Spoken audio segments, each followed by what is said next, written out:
It's the 11th of April, 2003. Operation Iron Resolve. Two A-10 and Thunderbolt aircraft sliced through the skies above western Baghdad, racing toward Hadrian Bridge. The sandstorm swallowed the sky. Visibility zero. Every instrument failed. Every warning light screamed. Through the chaos, two Warthogs plunged lower. Tracer fire clawed upward, red arcs ripping past their wings. A missile streaked by so close it turned one cockpit white. Down below, hundreds of soldiers were cornered on a crumbling bridge. They had minutes left before armor crushed them, and inside those A-10s, one was flown by a hardened ace, the other by a pilot no one ever believed would save them. Before we dive into this story, where are you watching from? Let us know in the comments. Welcome to Grateful Stories, where tales of compassion and kindness are told. Let's uncover what really happened. Rachel Dawson had never looked the part, not to the men who filled the squadron's ready room with swagger and easy jokes. She was too slight, too quiet, too deliberate. The 117th Tactical Squadron, the Wild Hammers, lived on adrenaline. Pilots wore mirrored shades, laughed loud, and boasted about low-level gun runs. Rachel walked in with a flight manual tucked under her arm. Conversations slowed that first day.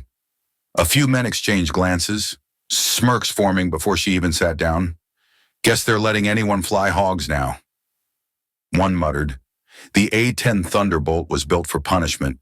Its skin was armor, its cannon nearly the length of a car. It was no place for hesitation, no place for fear. But Rachel had trained for years. She knew the startup sequence by heart, could strip the emergency checklist blindfolded. None of it mattered. Her reputation was decided before she touched the throttle. A betting sheet appeared on the wall. Pilots tossed bills into a jar, guessing how long she'd last before cracking. The favorite wager, first time she sees tracers. Rachel noticed it in silence. She carried her tray in the mess, listening to the laughter behind her. Every word carved deeper than shrapnel.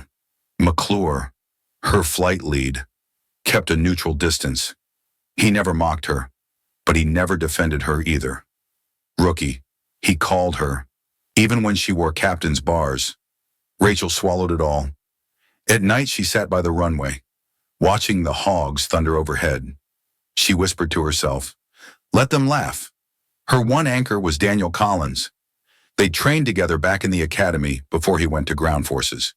Now he was with Task Force Griffin 214, grinding through Baghdad's western sprawl. On April 11th, the mission board lit up. Patrol over the Hadrian sector, west of the city. Rachel paired with McClure, call signs Valkyrie and Iron Hand. The morning air was already foul with dust. Winds screamed across Al Jalil Air Base, turning the horizon into a yellow blur. Rachel strapped in, fingers steady despite the grit grinding in her teeth. Engines growled alive, the Warthogs lumbering down cracked tarmac. They lifted, wings carving into a sky that looked more like smoke than air. McClure's voice came calm through comms. Stay close. They climbed, scanning the ground below. Nothing but shifting walls of sand. Entire neighborhoods swallowed whole. The sun itself looked like a dull copper coin, half dissolved by haze. Rachel tried the sensors. Radar stuttered, screens filling with static. Infrared washed into useless gray. The storm stretched endless, a moving desert in the sky. McClure adjusted his heading, circling high above the choke of dust. He muttered, no one's fighting in this. Then came the crackle of desperate static. Gunfire bled into their headsets, broken by a voice both familiar and frantic. Rachel froze. It was Collins. Griffin 214 pinned at Hadrian Bridge. Multiple armored contact, heavy fire. His voice strained under chaos, every word clipped by explosions. If they break through, the battalion's finished. Rachel's chest tightened. She pictured him crouched behind shattered concrete, men bleeding beside him. Her hand flexed against the throttle. McClure answered first, steady but cautious. Copy. Collins, we can't see a damn thing down there. Storm's blocking everything. Another burst of gunfire roared across the channel in reply. Rachel's teeth pressed together. Every insult, Every bet, every laugh behind her back pressed down at once. Collins wasn't a line on a board, he was flesh and blood. Depending on her, another transmission cut through. Collins almost shouting, "They've got tanks crossing. We don't have minutes left." The urgency cracked, raw fear behind every syllable. Rachel stared out at the wall of sand beneath them. Her pulse hammered, but her voice came clear. "If we wait, they die." McClure said nothing. The silence stretched, filled only by the storm's roar and Collins' gunfire echo. Rachel tightened her harness and made her choice. She rolled the hog, nose pitching down into the storm. The world swallowed her instantly, canopy slamming with grit like hail. Dust turned daylight into night, gauges trembling from turbulence. Her hands stayed firm. She guided the hog by instinct, following the faint ghost of the river's curve. Behind her, McClure finally cursed and followed into the void. On the ground, Collins fired until his barrel smoked. Men scrambled to reload, some shaking so hard they dropped magazines in the mud. Another shell punched into the bridge, rocking the span under their boots. Collins pressed the radio hard against his ear. His voice cracked but never broke. "Valkyrie, if you hear me, we need you now." Rachel's cockpit was chaos. Alarms blinked, radar static, HUD flickering in half-light before dying completely. Still, she drove forward, blind but unbroken. Somewhere ahead was the bridge. Somewhere beneath the haze, Collins was still alive, and the only way to reach him was through the storm itself. The storm crushed every sense. Inside the cockpit, the world was nothing but sand hammering glass. Rachel felt the hog buck and groan like it wanted to quit. Her HUD gave a final flicker, then vanished. The windshield became a smear of orange haze. Every instrument needle jittered from the turbulence. She steadied herself by instinct.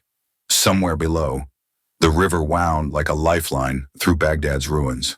She traced its ghostly outline, trusting memory more than machinery. McClure's voice cut through the static. "Valkyrie, we should hold altitude. Blind runs will kill us before the enemy does." Rachel ignored him, her eyes scanning for the faintest gap in the dust. Down on Hadrian Bridge, Collins pressed his men tighter into broken barricades. Rounds sparked off the railings, ricochets whining overhead. Every shot from across the river punched the concrete thinner. "Ammo low," one soldier shouted, tossing his last magazine. Collins barked back, "Make it count." His own hands shook as he fired at muzzle flashes he could barely see. The tanks creaked closer. Their silhouettes loomed in the haze, turrets swinging. Each blast lit the sky like lightning and left ears ringing. Collins lifted the radio again, voice shaking. "If they break this bridge, the battalion's gone." Static swallowed his words until Rachel tuned them clear. Her thumb hovered over the rocket trigger. If she could mark the eastern bank, McClure could follow with live rounds. She pressed down. Click. Nothing. The pod was dead. Rachel cursed, banking hard to avoid tracer streams that clawed toward her wing. Lines of red fire streaked upward, arcs searching blindly through the storm. One burst zipped so close she felt the jet rattle. McClure shouted in her headset, "You're taking heavy flak, get altitude." Rachel shoved the hog lower, rooftops scraping beneath her shadow. She hit the countermeasure switch. Flares spat out, tumbling like molten beads into the storm. They lined the riverbank in a jagged trail of fire. On the bridge, Collins blinked through the haze. Then he saw them bright streaks cutting the storm like burning arrows. His chest seized with relief. "That's the mark, you're on target." His men heard the roar overhead and shouted like it was salvation itself. For the first time in an hour, they believed help had arrived. Rachel's eyes burned from sweat, helmet pressing tight. The HUD remained black, ballistics computer dead. She had nothing but a crude iron sight bolted to the dash. Most pilots never trained with it. It was a relic, barely used since the Cold War. But tonight it was all she had. McClure circled wide, trying to pick out shapes through the haze. I've got movement east of the bridge, but can't confirm. Rachel steadied her voice. I'll make the first run. Collins braced as a fresh impact smashed the span. Chunks of concrete plunged into the Tigris. Men coughing through smoke. Valkyrie, whatever you're gonna do it now. Rachel pulled around, lining with the river's faint shimmer. Her heart pounded as the hog dipped, storm pressing against the canopy. Tracers speared upward, arcs of fire hunting her silhouette. She fixed the iron crosshair, breath locked in her chest. Through the brown fog, a dark mass moved tank, unmistakable. Her finger tightened on the trigger guard. Steady, she whispered to herself. The GAU-8 armed with a deep mechanical clunk. Her nerves screamed, but she held the line. The hog roared as she passed the bridge span, skimming barely above rooftops. McClure's voice tried to break through, warning her again. Rachel cut him off with a single word. Engaging. On the ground, Collins crouched lower, radio trembling in his grip. All around him, men waited for the impossible. The bridge shook again as tanks fired blindly through the storm. Then they heard it, the grinding, metallic growl of engines overhead, the sound of a hog diving into hell. Rachel's crosshair steadied. She had no computer, no HUD, just instinct and a mechanical sight. She pressed the trigger. The cannon did not whisper. It screamed, rattling the air with a savage brrrt that tore through the storm. Fire belched downward, streaks of orange ripping into the earth. Collins ducked, eyes wide as sparks cascaded off steel below. One Iraqi vehicle screeched to a halt, its hull collapsing under the barrage. Men around him shouted with raw disbelief. Rachel pulled up, hog shuddering under recoil. The altimeter dipped dangerously, rooftops flashing inches from her belly. She yanked the stick back, engines howling. Above, McClure lined in behind her, his reticle flashing as he caught movement. A BMP skittered into view, its gun blazing across the river. McClure squeezed, shells chewing through armor until the vehicle bloomed in fire. Collins cheered into the handset. 1 down, 2 down, keep hitting them. But his words cracked into desperation again as fresh silhouettes appeared behind the smoke. Rachel circled wide, sweat dripping into her eyes. She thumbed over to her Mavericks, praying for clarity. The storm blurred everything into static gray. Then she caught it. A glow on the scope too broad for a single tank. It was a supply cache burning hot against the night. Target locked, she hissed. The missile ripped free, angling downward into the murk. Seconds later, the earth convulsed in flame. The supply dump erupted, shock waves tearing through the storm. A cascade of explosions lit the skyline as fuel and ammo cooked off. Collins watched the inferno and shouted, "That's their lifeline. You killed it." Rachel's chest heaved, hands locked tight on the stick. For a breath, she allowed herself relief. Then the cockpit screamed with a new alarm. Fuel. The gauge had fallen into the red. She stared, stomach sinking. McClure cursed across comms. "Valkyrie, we're at bingo. Any longer and we don't make it back." Rachel said nothing, eyes fixed on the fireball below. On Hadrian Bridge, Collins huddled behind a slab of concrete. His men clung to their rifles, exhausted, wounded, but still holding. Through the smoke, he saw enemy tanks still pushing forward. He raised the radio, voice breaking but fierce. "If you leave now, we're gone. You're all we've got." Rachel closed her eyes for half a second. When they opened, her decision was made. Her voice came calm, almost steady. "Copy that. Collins, we're staying." Rachel steadied her breath. The gauges glowed red. The storm pressed against her canopy, and the tracers below arched like burning ropes. Her hog felt like a target painted across the sky. She pushed lower, riding the turbulence. Anti-aircraft bursts lit around her, explosions slamming the airframe with concussive force. Every instinct screamed to climb, but she stayed low, cutting across rooftops. Suddenly, A smoke trail ripped skyward. The launch was fast, sharp, unmistakable. A man-pads missile raced toward her like a spear of fire. Rachel yanked the stick. The hog rolled, skimming so low that her wing carved tiles off a rooftop. Alarm shrieked, heat warnings buzzing in her ears. The missile screamed past, missing by a heartbeat. Her cockpit flared white for a moment, then darkness again. She exhaled, body shaking but grip unbroken. On the ground, Collins barely noticed his bleeding knuckles as he slammed a fresh magazine in. His squad was nearly dry, firing single rounds to conserve what little was left. Across the bridge, the tanks ground forward, steel monsters crawling through the dust. One of the vehicles opened fire, its shell smashing into the far support beam. Concrete chunks rained down, shaking the men already crouched in fear. Collins roared, "Hold the line above." Rachel banked hard and turned back toward the bridge. Her crosshair floated over the storm's blur. Through it, she caught the silhouette of a tank edging closer to the river. She steadied.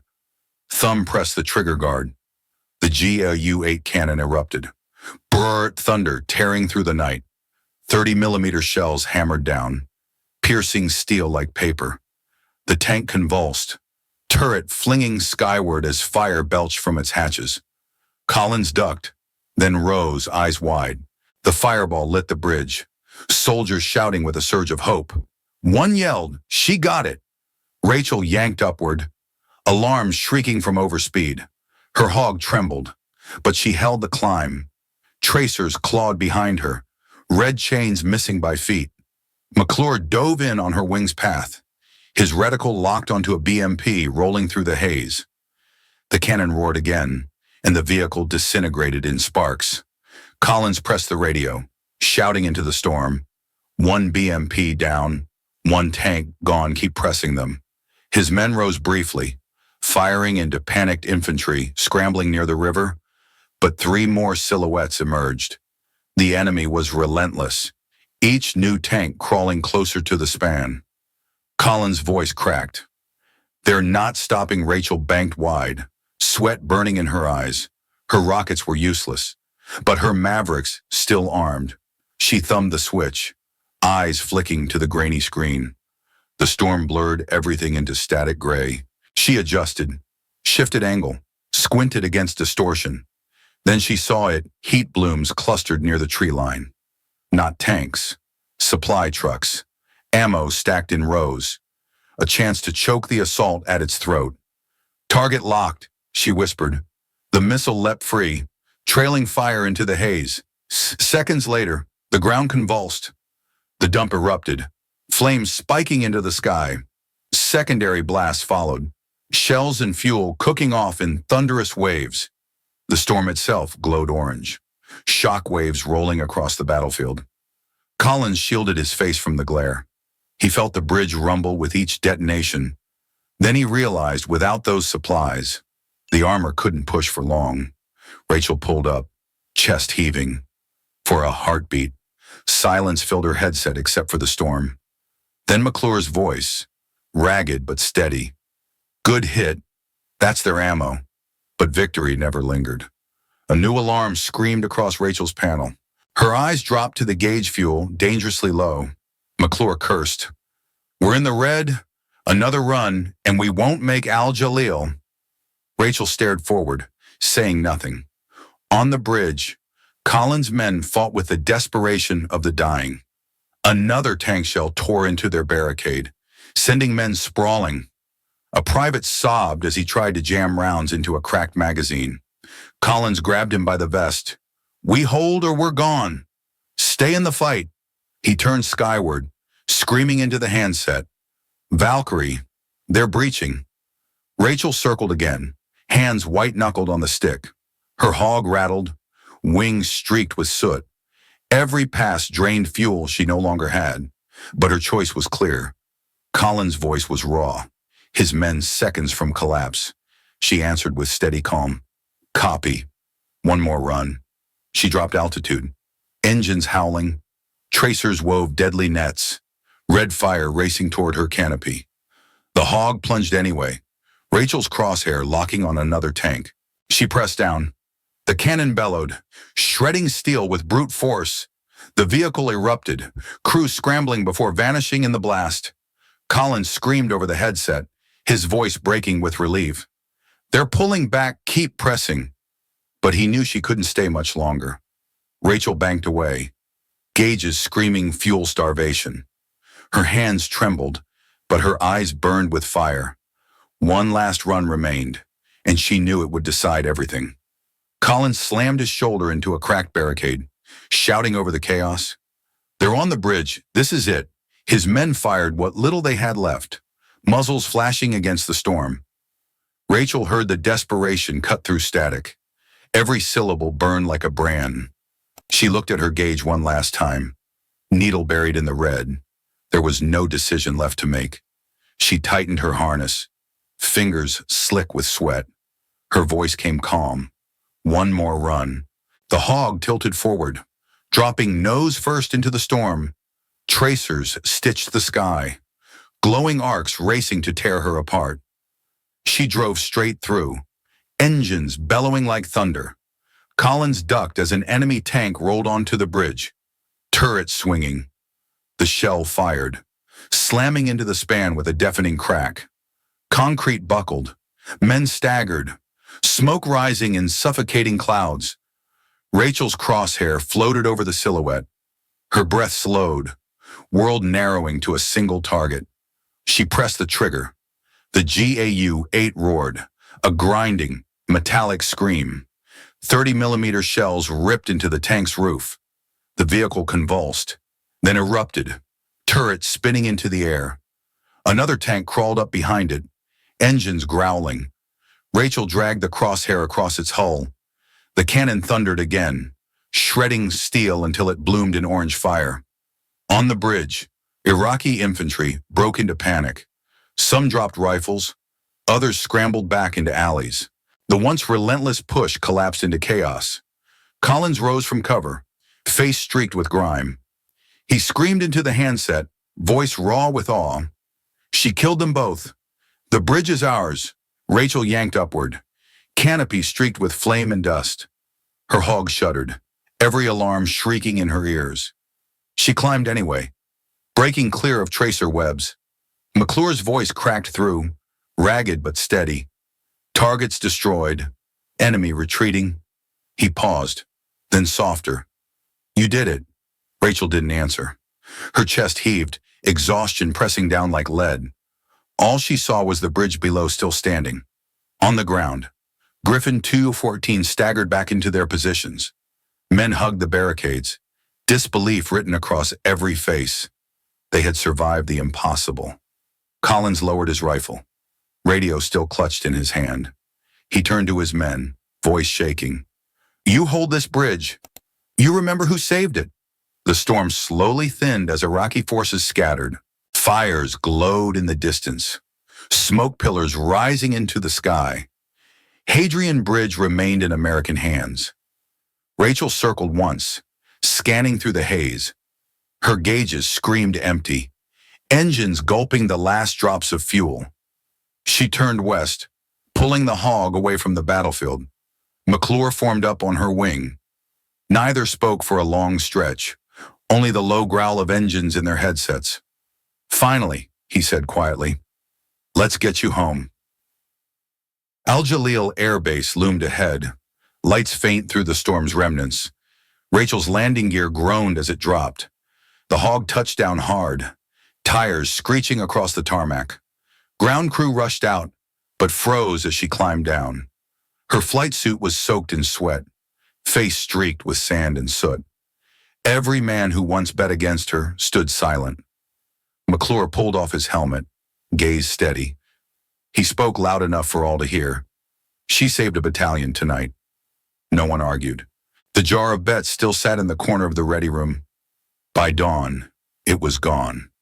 Rachel walked past them without a word. She set her helmet on the tarmac, head bowed, when someone finally whispered. "How did you do it?" She answered simply. "I did my job." Days later, Collins sent a final transmission from the bridge. He described the storm, the tracers, the armor torn apart, but he lingered on one detail above all. In their darkest moment, when retreat seemed certain, a voice had come through, calm, steady, unshaken, words that held 200 men on the bridge when fear told them to run. Hold the bridge. I'm not leaving you. Collins swore those words kept them standing, a single promise from the sky, binding soldiers to the ground. It became a phrase repeated in whispers across the unit. Rachel never repeated it herself. She carried no medal, no speech, no public applause. But among those who lived, she was already legend. Hadrian Bridge stood because one pilot refused to turn away. And for the men who survived that night, her voice would never fade. Not in the storm, not in memory, not in history,